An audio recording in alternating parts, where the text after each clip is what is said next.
ఇల్లు వద్దు, ఇంట్లో వాళ్ళు వద్దు అని వెళ్ళిపోయాడుగా.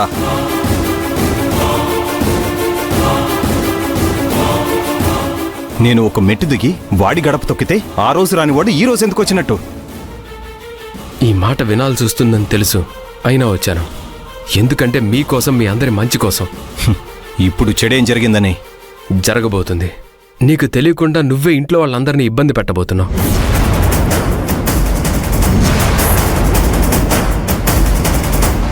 వాడు ఇంట్లో వాళ్ళని ఇబ్బంది పెట్టడం ఏంట్రా? అన్నయ్యకి తెలియకుండా అన్నయ్య ఒక తప్పు చేస్తున్నాడక్క.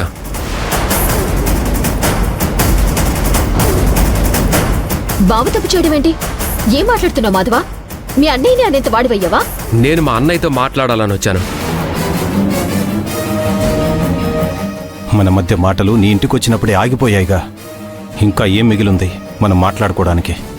నువ్వు ఇంటిని, హోటల్ని తాకట్టు పెట్టి మరీ ఆ భానుప్రకాష్ దగ్గర డబ్బులు తీసుకున్నావు కదా. వాడు మంచివాడు కాదు. అవసరానికి డబ్బులు ఇస్తాడు, తర్వాత వాడి దగ్గర పెట్టుకున్న ఆస్తులు స్వాధీనం చేసుకుంటాడు.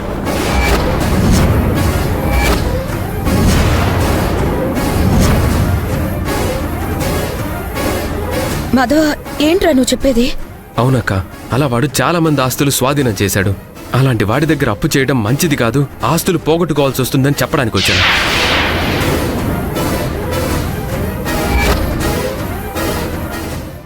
అమ్మో, ఇప్పుడు మాధవని మాట్లాడినిస్తే మొదటికే మోసం వచ్చేలా ఉంది.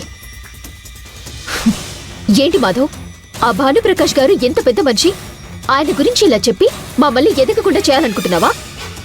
అతని వల్ల ఎదుగుతామని భ్రమపడద్దు అని చెప్పడానికి వచ్చాను. ఆయన గురించి నీకేం తెలుసు నువ్వు చెప్తావు? ఆ భానుప్రకాష్ గారి గురించి మాకు బాగా తెలుసు కాబట్టి ఆయన దగ్గర అంత నమ్మకంగా తాకట్టు పెట్టాం. మీలా నమ్మిన వాళ్ళు చాలా మంది ఆస్తులు పోగొట్టుకుని రోడ్డున పడ్డారంట. అసలు ఇప్పుడు హఠాత్తుగా ఆయన గురించి తెలుసుకోవాల్సిన అవసరం నీకే వచ్చింది.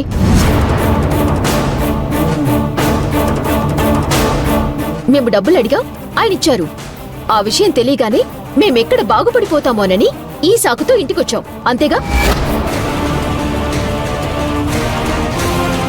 మాటలు జాగ్రత్తగా రానివ్వలేక.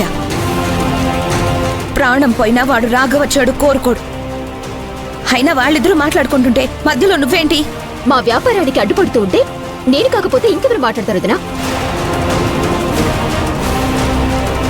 వ్యాపారం చేసేది ఏదో రూపాయి సంపాదించడానికే కానీ ఉన్నది పోగొట్టుకోవడానికి కాదు. ఆ పరిస్థితి తెచ్చుకోవద్దని చెప్పడానికి వచ్చాను. నువ్వు సలహా ఇస్తే తీసుకునే స్థితిలో మా బావలేడు. మా మధ్య నువ్వు మాట్లాడకుండా ఉంటే బాగుంటుంది. మాధవా, ఏ తప్పు చేసి ఇంట్లో నుంచి బయటికి వెళ్ళిపోయావో మళ్ళీ అదే తప్పు చేస్తున్నావు. తప్పు చేస్తుంది నేను కాదు. మరి నేనా? అర్థం అదే కదా బావా. ఈ రోజు వచ్చి ఇంత ప్రేమ చూపిస్తున్నావే, ఇంత ప్రేమ ఆ రోజు నీ ఇంటికి వచ్చినప్పుడు ఏమైపోయింది?